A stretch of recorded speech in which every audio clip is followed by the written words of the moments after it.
Good evening, Facebook. Good evening, replay viewers. Murielle, I am back here, 2017. The truth is, I was actually planning on getting back earlier, but I've been sick with such a strong flu. I had to spend several days in bed. Thank God I'm getting better, and I apologize in advance. If you see me grabbing a Kleenex, it's not completely over, but I'm way better, and I couldn't wait to share what I have to share today, because I think it's the #1 goal for you to attract healthy love in 2017. So here we go. And in case you're new to that group, or you have never heard me before, I am a relationship coach and the creator of Date Like a French Woman and ashappyasafrenchwoman.com. And in 2017, I'm coming up with a lot of new things, programs, courses, freebies, so stay tuned. If you want really to be involved in what I'm doing, you can join the tribe on my website at ashappyasafrenchwoman.com, as well as put a comment here, send me your email address, whatever you want to do. Also, if you like my live streamings and you think that there is someone in your life that could benefit from them, please share. The more people I can reach, the happier I am. So today, I'm sure that you have already put together a new resolution list for this year. But I'm not sure that you have the #1 item to put on that list if you really want long-lasting, healthy, compatible love. In fact, what happens is that as we grow up, we are taught at a very young age about what things mean, who we can be and who we cannot be, what is acceptable from us to express and what is not acceptable for us to express. And that's done by all the authority figures around us as kids. And of course, as kids, we are too young to analyze and process what is going on. So we just make conclusions about ourselves, deductions on who we are, our identity, and which parts of ourselves, we should hide. The problem is that we never get rid of anything. It just goes under the surface. And all the energy that we put in maintaining that under the surface is energy that we could use to create a better life. And not only that, if we think that there is something wrong or several wrong things about us, either behaviors that we can absolutely not express or traits that we should hide, it makes us not okay. We fragment who we are. And everyone who has a big, bad, dirty secret will never feel deserving of attracting and drawing or even going for the best. So it will have such an impact that, first of all, on a subconscious level, we will eliminate everything that is below the line that we put as far as our deservedness. And if we think we are flawed, we are going to go for something in the world that is like us. If we think that we are not enough, we are going to go for not enough, because how could we go with something higher than what we think we are? It would generate such a fear of abandonment, all kind of crazy stuff. And that limits us in even seeing what is around us as far as love potential.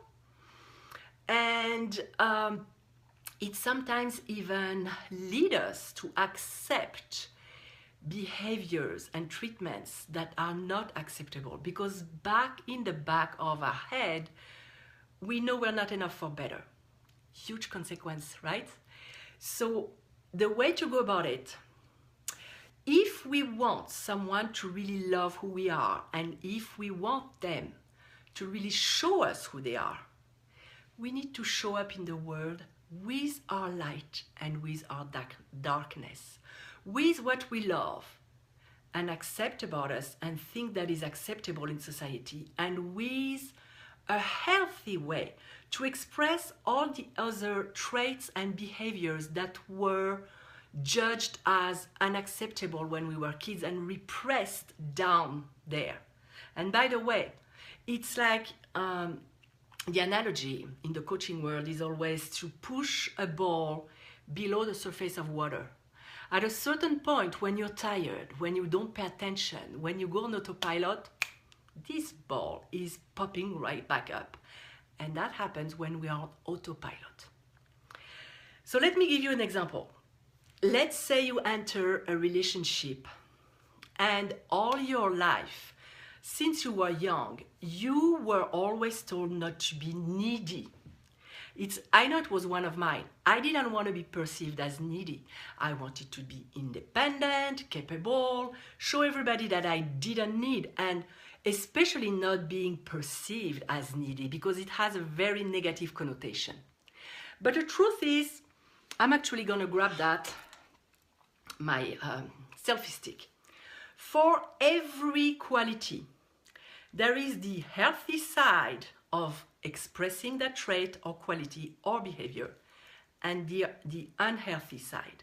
And probably what you were taught is to not express this side in an unhealthy way.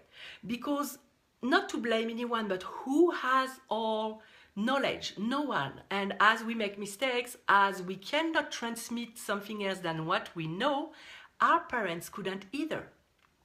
So what happened is that if they were taught not to be needy and to be strong and to be independent, that's what they're going to convey to us as acceptable and as safe.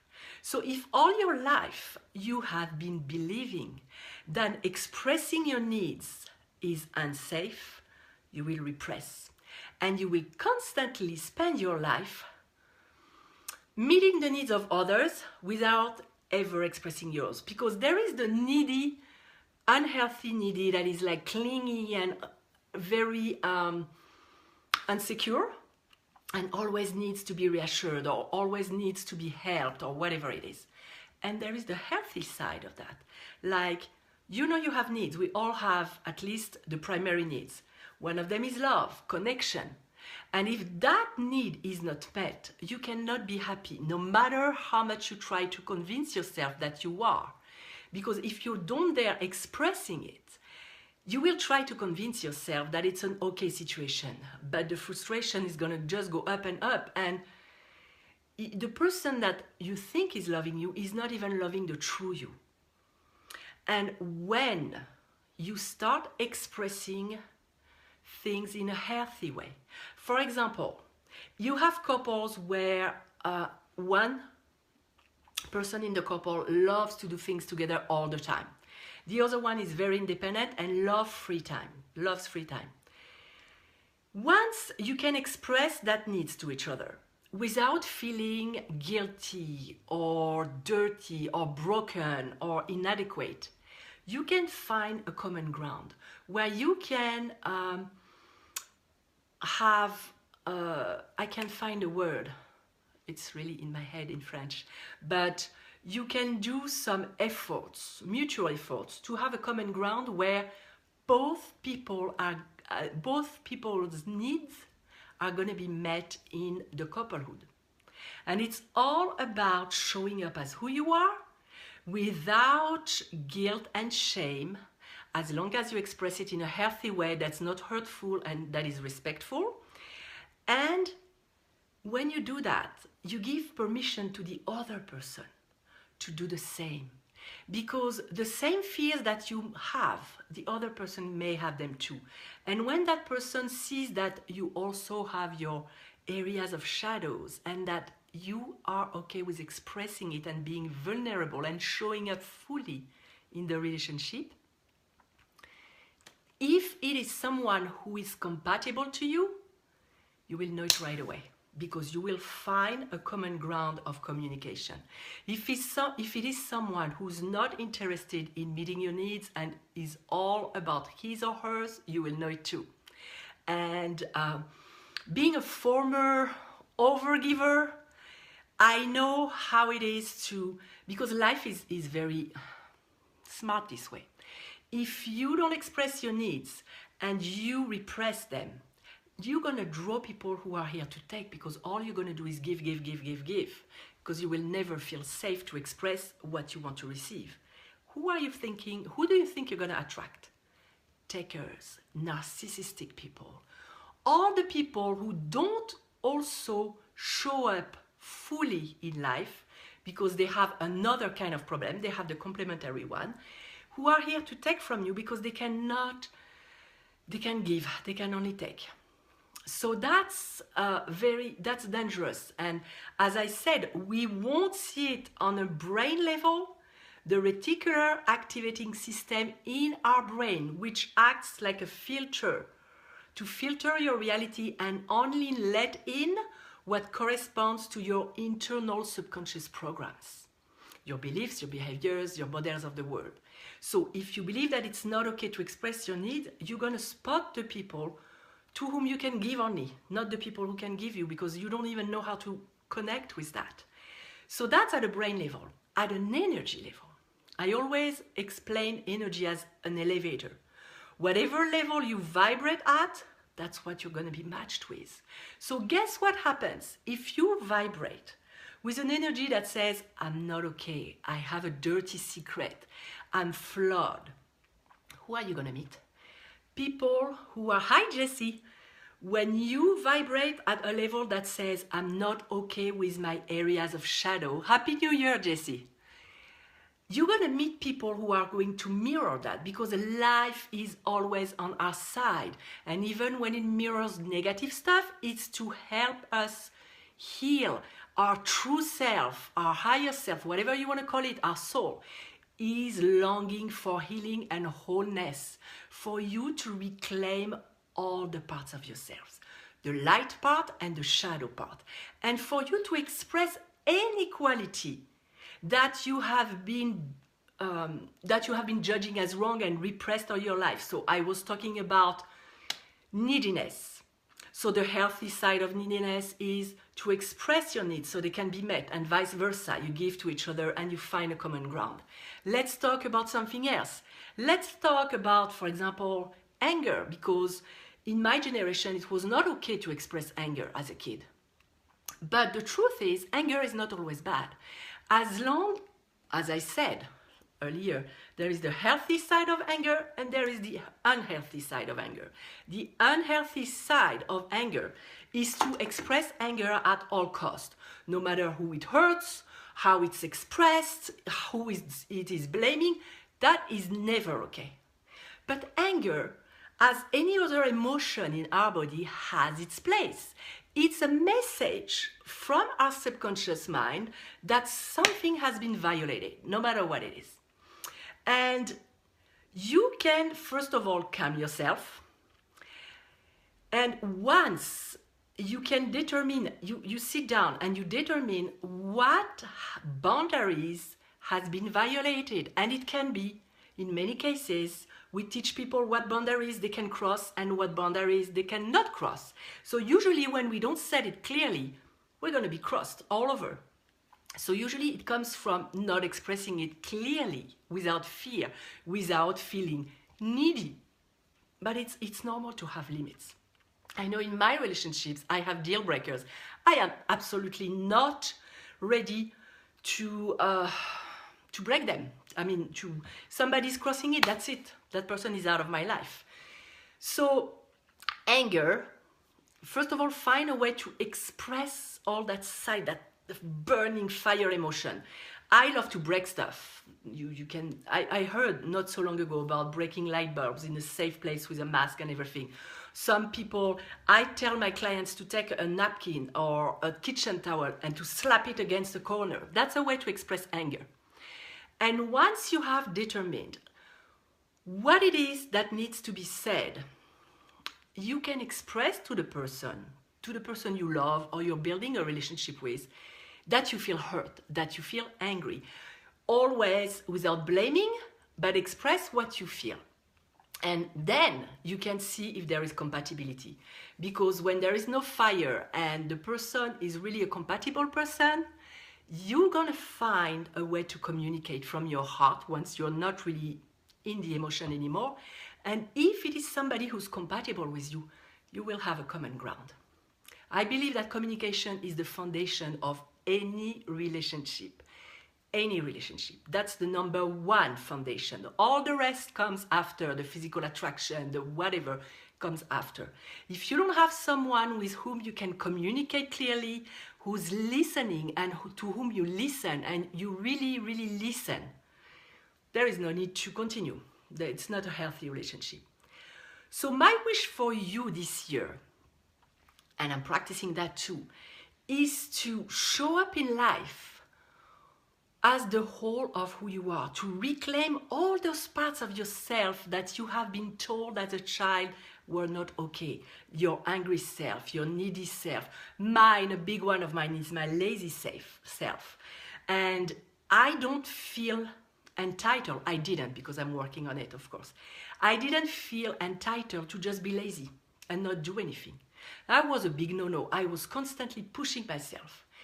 But your body can take it. You need some time. And plus, when you do that, you express the message to life with your energy. Send me more, because I can only do, I cannot rest. So send me more to handle.